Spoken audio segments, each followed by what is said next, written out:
if it's the Iranian we regime? have been informed by very important sources on the other side, and they've said the killing has stopped and the executions won't take place. There was supposed to be a lot of executions today, and that the executions won't take place. And we're going to find out. I mean, I'll find out after this. You'll find out. But we've been told on good authority, and I hope it's true. U.S. President Donald Trump said Wednesday that killings linked to Iran's nationwide crackdown were subsiding. He claimed there was no plan for mass executions of protesters, citing information received by his administration.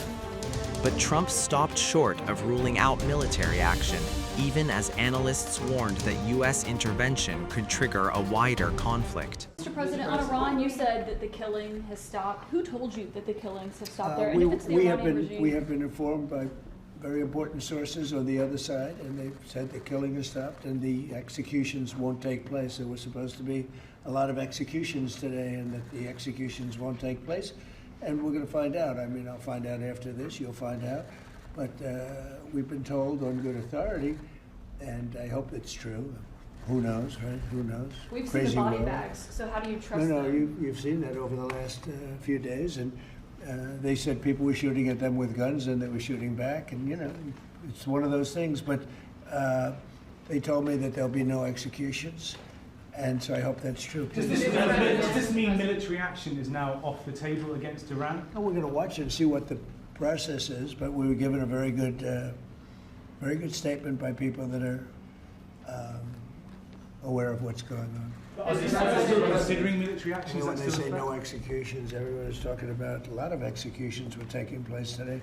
We were just told no executions. I hope that's true. That's a big thing, yes. The remarks came amid growing concern in the Middle East that American strikes on Iran remain a real possibility. In contrast, U.S. Ambassador to Israel Mike Huckabee said Washington currently has no plans to intervene militarily.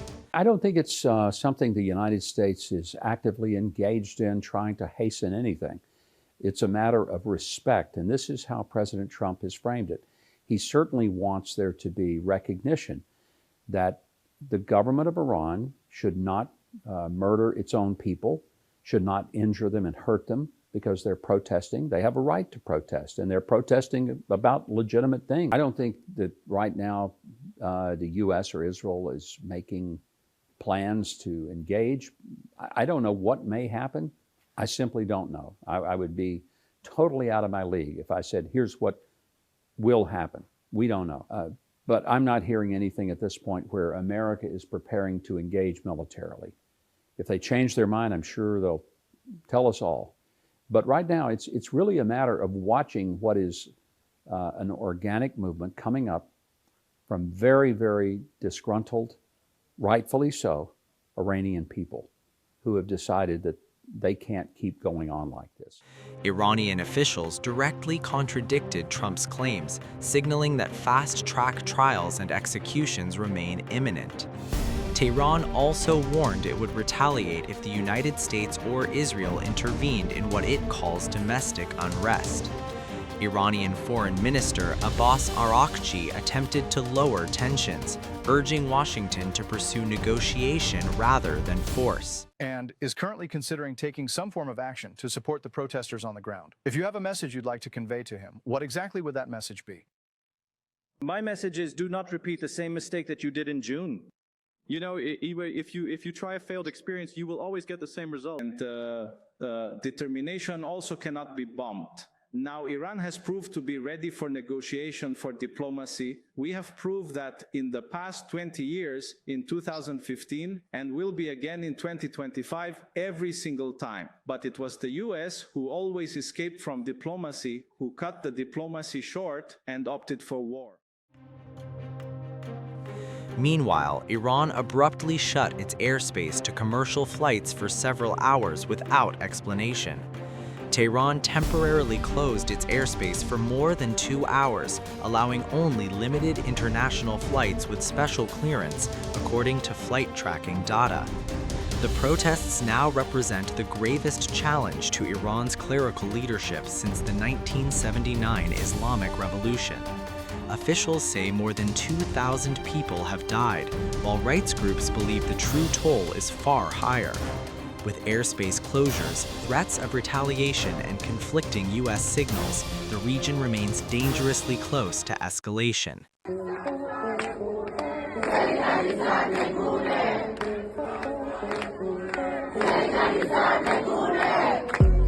The White House is once again standing at the edge of war. President Donald Trump has signaled that the United States may step in to assist anti-government protesters in Iran as unrest there enters its third violent week and the death toll reportedly climbs into the thousands. According to the Washington Post, senior administration officials on Tuesday convened behind closed doors to weigh military and non-military options without the president in the room. Trump, meanwhile, sent a message that negotiations with Tehran are over. In a blunt social media post early Tuesday, the president said he had canceled all meetings with Iranian officials. Hours later, he escalated the rhetoric even further, declaring online, "Help is on its way," followed by a slogan echoing his own political brand, "Make Iran Great Again." But behind the scenes, the picture is far less certain. The Washington Post reported that Trump is privately conflicted. Some advisors describe his mood as cautious, even hesitant, a sharp contrast to the confidence he projected before authorizing U.S. bombings of Iran's nuclear facilities last June. The stakes could not be higher. Activists and opposition outlets operating under an Iranian government internet blackout estimate around 12,000 people have been killed as security forces crush demonstrations.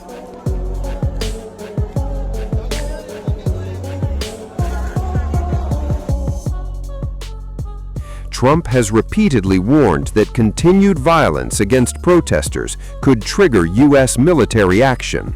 Yet many of his political allies are urging restraint.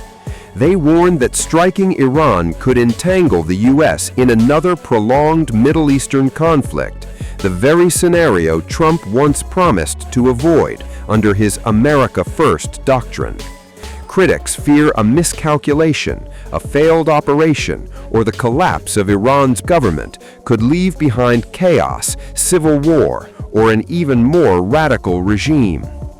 National Security Council officials are preparing options ranging from harsher economic sanctions and cyber attacks to direct strikes against Iranian security forces.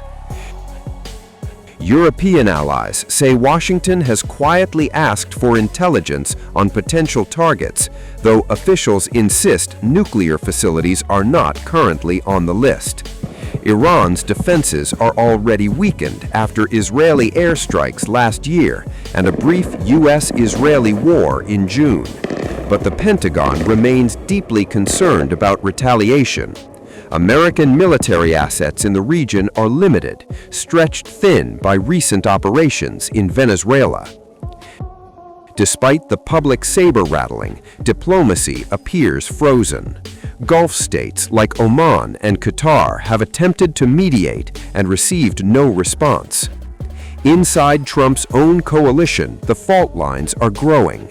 Steve Bannon has warned that intervention would prolong the problem, while others cautioned that Trump risks alienating his MAGA base if American troops or aircraft are drawn into another war.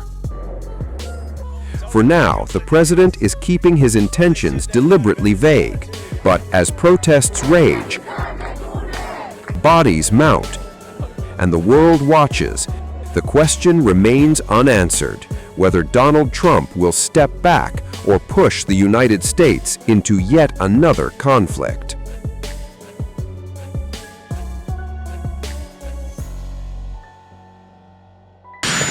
So we had great numbers introduced today. We had a wonderful speech in front of great people in Detroit, mostly in the car business, and we're setting records in manufacturing.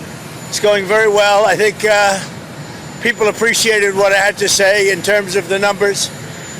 So we're very happy about that. I'm going back to the White House now. We're going to look at the whole situation that's going on in Iran. It's really bad stuff. Minnesota is going to have to take care of itself for a little while. We have tremendous theft and fraud going on in that state because you have an incompetent governor, grossly incompetent governor, and a corrupt governor. But we'll straighten that out. But Iran is on my mind when I see the kind of death that is happening over there, we think. So we're going to get some accurate numbers. I'll have it in about 20 minutes. We'll get some accurate numbers as to what's happening with regard to the killing. The killing looks like it's significant, but we don't know yet for certain. I'll know within 20 minutes. So, and we'll act accordingly. U.S. airstrikes, if it comes to that, will have the result of protecting the protesters? Well, you never know, do you? You never know. Do you think it's... So far, my track record's been excellent, but you never know. Do you think it's going to be something kinetic like that, or more like cyber? Or well, I can't tell you that. I know exactly what it would be. We have to make a decision. But I can't be. Obviously, I can't be telling you. Timeline? Yeah. Iran says that it will retaliate in the instance of U.S. strikes against U.S. assets in the Middle East. What do you say to U.S. service members about why it's worth the risk to intervene in Iran? Yeah, Iran said that the last time I blew them up with the nuclear capability, which they don't have any longer. So Iran said that the last time. They better behave. Mr. President, on Iran, do you have a message for the leaders currently of Iran? Yeah, the message is they've got to show humanity. They've got a big problem, and I hope they're not going to be killing people. And I'm going to have a report very soon. It would seem to me that they have been badly misbehaving, but that is not confirmed. So are you committing not to sending U.S. troops into Iran? Why would I tell you that? Why would I don't talk about military strategy with a reporter, you know, even though I do like the Financial Times. Are you consulting with our allies regarding Iran? What are they telling you, and why do you think the Iranian... Well, I'm not going to tell you what they're telling me. I don't tell you what they... Why do you think the Iranian airship continues to defy you, Mr. President? You think they are? Well, it's only been a couple of days. They continue to kill protesters. Well, they said that about Venezuela, too, you know. It's only been a couple of days. They haven't defied me. They haven't done anything as far as we're concerned. But it looks like they're killing a lot of people, but it has not been confirmed. I'll know very soon. Freelancer, the premier of Freelancer today, we prefer to stay with Denmark. You see that as the... Who said that? The premier of Freelancer. Well, that's their problem. That's their problem. I disagree with them. I don't know who he is, don't know anything about him, but that's going to be a big problem for him. Do you want to see democracy in Iran? Ideally, you'd like to see it, but what we want to see is we don't want to see people killed, and we want to see a little bit of freedom for these people. These people have been living in hell for a long time. You know, that used to be a hell of a country. I have friends that used to invest in Iran, and they did well with their investments. It was a great place. The people were great. Even the leadership was good. And now it's living in hell. Thank you very much, everybody. Thank you, sir.